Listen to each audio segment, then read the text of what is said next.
Picture a time when you had a question that, to this day, you never got the answer to. Recall the endless back and forth, twisting and turning of your mind for an answer.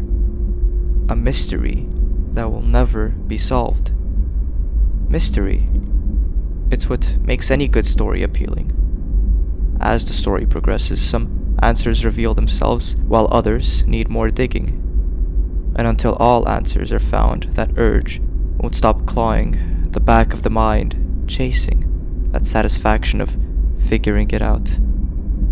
Mystery is what lures the audience into the story, and only answers can provide peace of mind.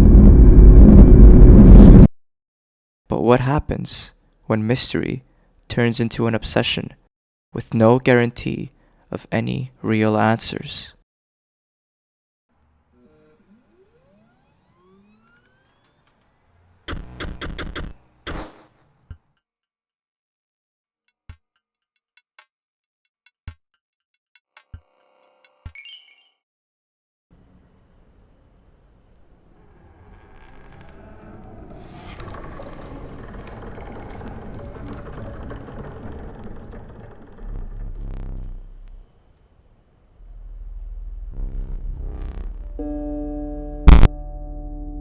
Inscryption starts in a dimly lit cabin with a shadowy figure staring directly at us.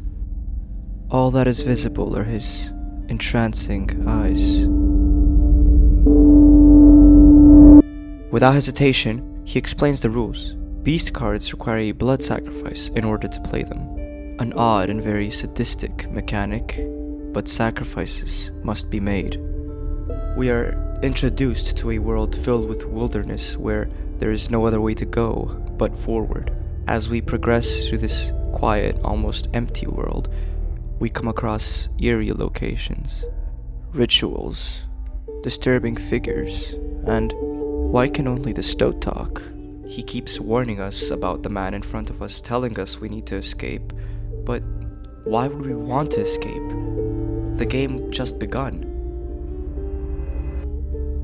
After a few relatively simple fights, we start to get the hang of the mechanics, and we reach an icon never seen before.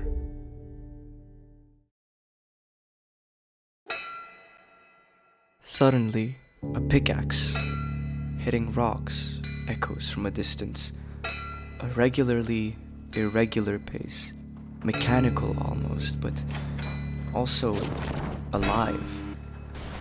As the figure keeps setting up the scene, the pickaxes grow louder and the mist grows thicker. He pulls out a grotesque wooden mask and grabs a pickaxe. The Prospector appears. As our opponent shows off this persona of his, he effortlessly gets into character, itching to begin the fight. The roles have swapped. It is the opponent that has 2 candles, 2 chances left, while we only have 1. What other twisted predicaments does this sadistic man have in mind for us?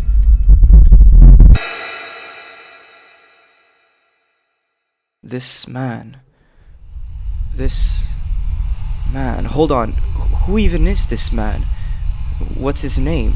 Why does he want to play with us? Is he even human? Where are we? Of course, we're in a cabin, but where exactly? How did we end up here? What's really going on? That's it. We were so overwhelmed by questions that it was all we knew. The mystery became the norm. We subconsciously tried solving it without even acknowledging the questions themselves. Whoever this thing in front of us is, he has us right where he wants us to be. He's using us to have his fun, and he's having the time of his life. All we can do now is what we've done thus far. Keep going, to hopefully get some answers. But the terrifying truth is that we got hooked from the very beginning. As we persevere through this game's madness, we run into another character. This time, a different kind of humidity fills the air. Fish struggling to get out of a net, and What is that awful smell? It's the angler, a dull, almost primitive man who knows only one thing: fish. All he cares about is that satisfaction of catching something big, and he sees the biggest fish right in front of him. And he's right. We fell for the bait. We did blindly chase after this unending mystery. As the fight carries on, we feel the fish struggle harder. Our opponent, growing more impatient, feels us slipping through his fingers. But suddenly,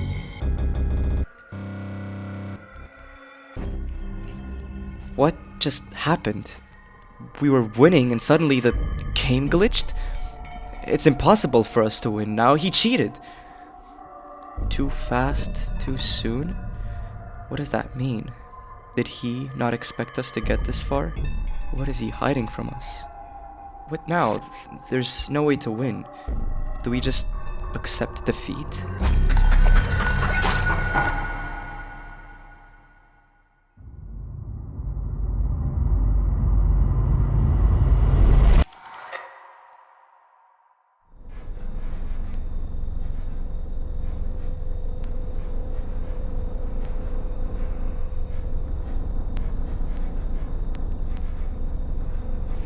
Our opponent has dragged us to another room. What could he possibly have in mind for us? He hands us a blank card and makes us create our own memento card. He's making us write our own name in his graveyard.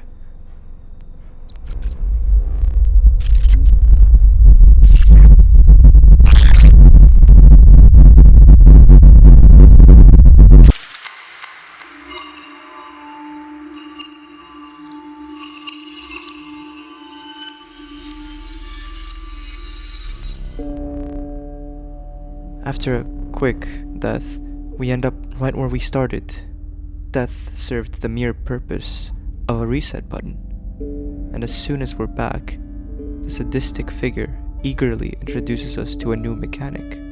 He's absolutely obsessed with this game of his. The stoat was right all along, we were just too invested in the game to listen to him.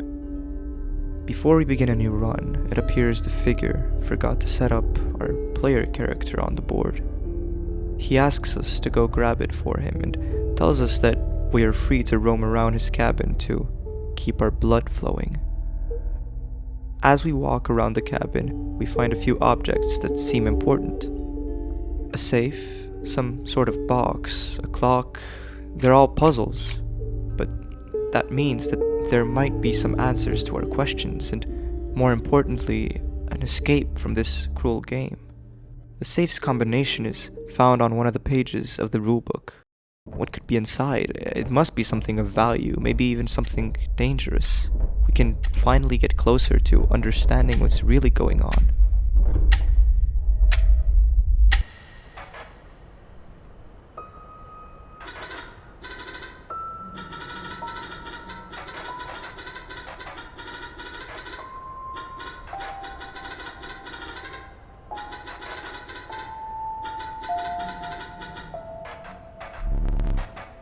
Another talking card, the Stinkbug, and they seem to know who the stoat is. They tell us the same thing as the stoat, that we need to escape. When holding both the Stinkbug and the stoat in our hand, they start talking in riddles. They mention another friend and a plan, and they talk about this like every part of this predicament is normal. Why won't anyone tell us what's truly going on? But wait, beneath the Stinkbug there was something more, a key. There might be some hope yet. We use it on the locked box in the cabin, and all that is hidden in this box is more puzzles. The most ironic part of this is that the puzzles are just a variant of the game we already play. As we solve these puzzles, we just get more and more playing cards. Not a single answer to our endless questions or a clue to find an escape. Slowly, the realization kicks in that no matter what, we really cannot escape this card game.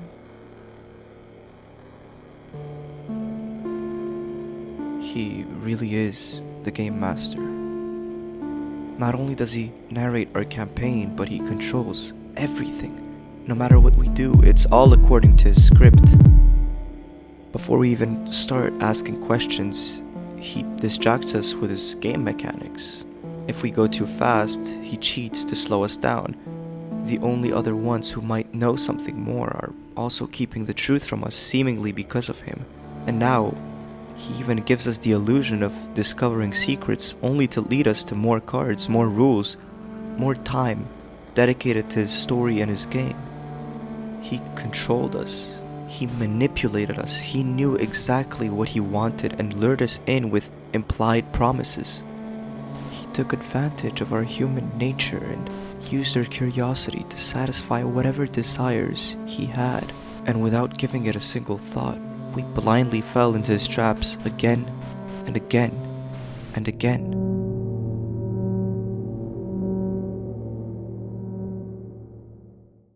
One puzzle remains.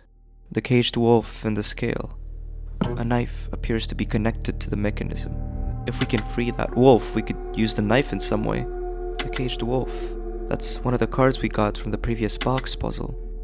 If we destroy this card on the board, we might free the wolf statue in the cabin.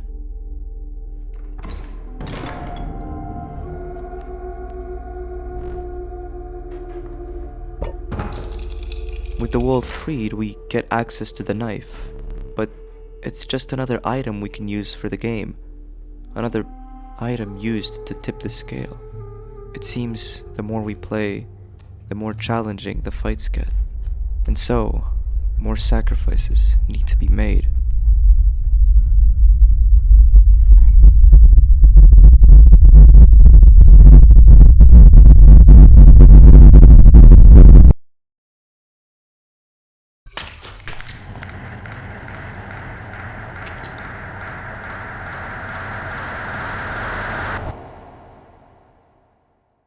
We've even given up our own eye to win one single round, and he offers us a new one, perhaps to continue the game normally, or perhaps for more opportunities to see us suffer. There are no more puzzles to be solved. All we have now is this godforsaken game to keep us distracted, and a deranged game master taking pleasure in seeing us harm ourselves physically and mentally. So many sacrifices, to the point where it becomes mundane. One of these eyes, they're different. Could this be an actual chance to escape, or is this another trick by him to keep us in the game? At this point, we have nothing more to lose. Upon inspecting the cuckoo clock once more, something else is here now. Markers. We align the hands of the clock with the markers, and the clock opens up.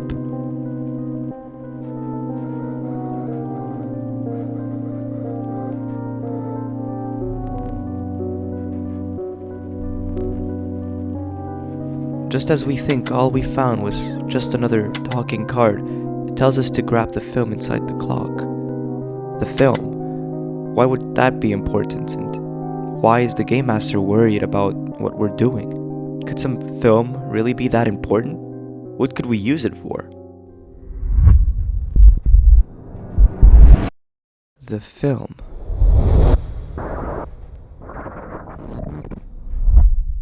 Of course.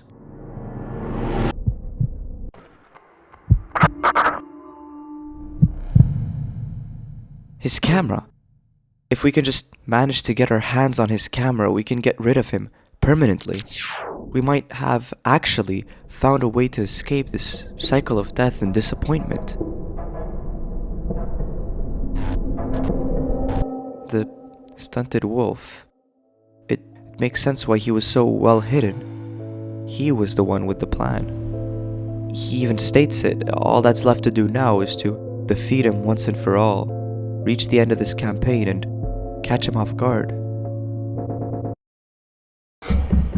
Our final encounter before the end is a third and final boss lurking in the snowy forest. The Trapper.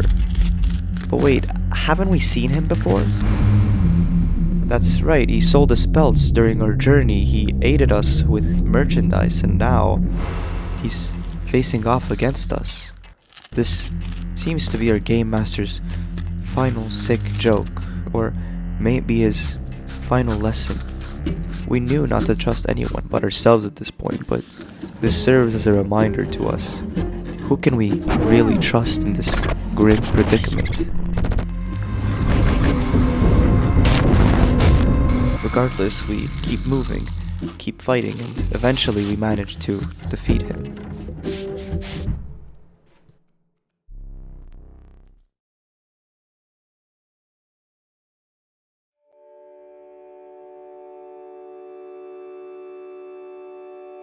We did it. We got through his 3 areas and beat his 3 disturbed characters. But in the distance, a cabin. Could it be? Is that the cabin we've been playing his game in the whole time? For some reason, despite everything we've had to endure, this moment and this moment alone, it feels somewhat peaceful. For once, we can take our mind off the mystery, the questions, the pain, and enjoy a quiet moment out in the woods, outside the cabin. But we must put an end to this.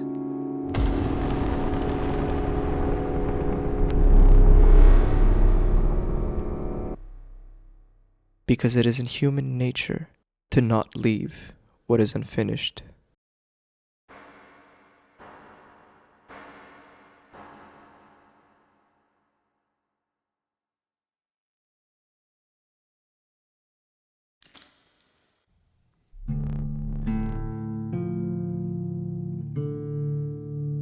Here we are, finally face to face with the one who tormented us this whole time.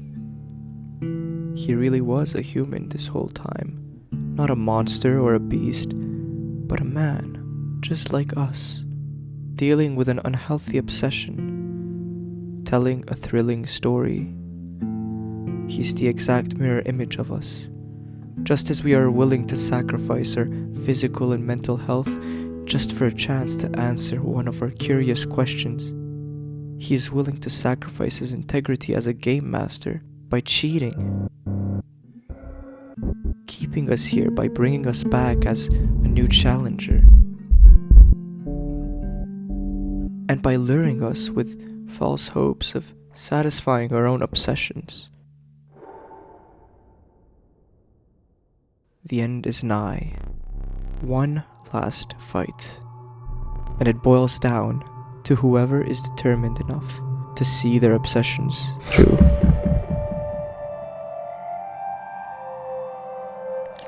He starts off with 3 candles, something not even the other bosses had the luxury of. The 3 masks of the characters we previously defeated revolve around him. He uses anything up his sleeve to defeat us, even the souls of the past players that lost to him. A fight this intense, this challenging, with stakes this high.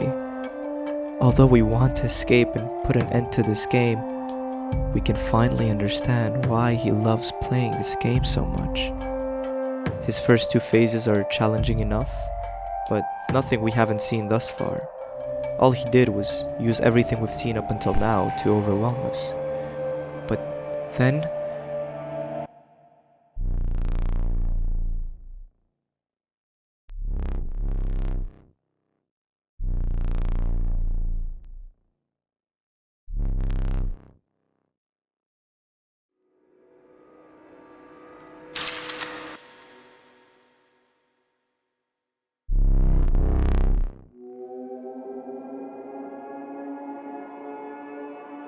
against all logic, he takes a picture of the moon and places it on the board.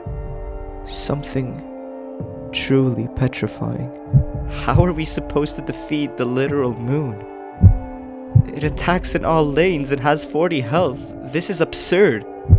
He sacrificed logic itself and whatever last bit of credibility as a game master to triumph as a storyteller. Did he ever care about the game or its rules, or did he only ever see it as a medium to carry out his love for storytelling?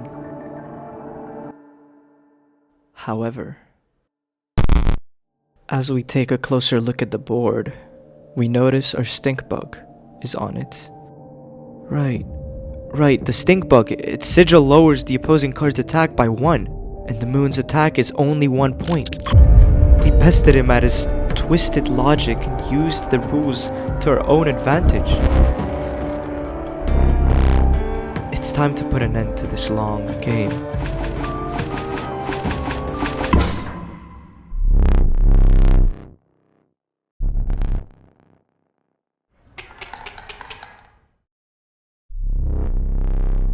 We did it.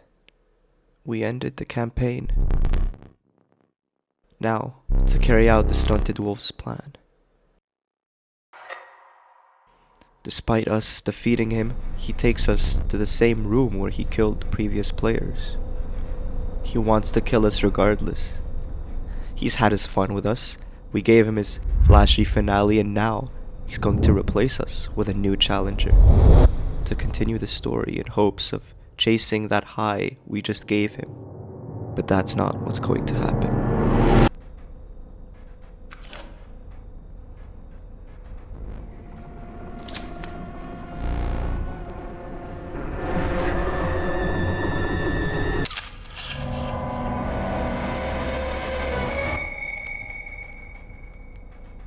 He's been reduced to nothing but a card. We did it. We stopped his tyranny and we can finally be free. But our questions remain unanswered. We didn't truly learn anything new. All we did was end the game and stop the man that set it up. But we need more. We need closure.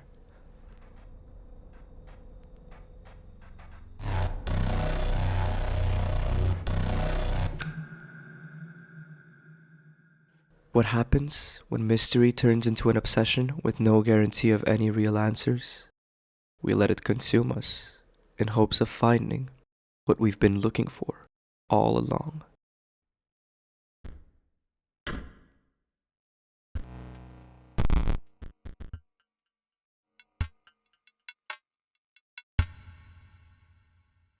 Thank you all for watching until the very end. If you enjoyed this video, please consider leaving a like and subscribing. It helps the channel immensely and it lets me know that I should make more videos just like this one. I had a lot of fun making it. I'll see you in the next video. Peace out.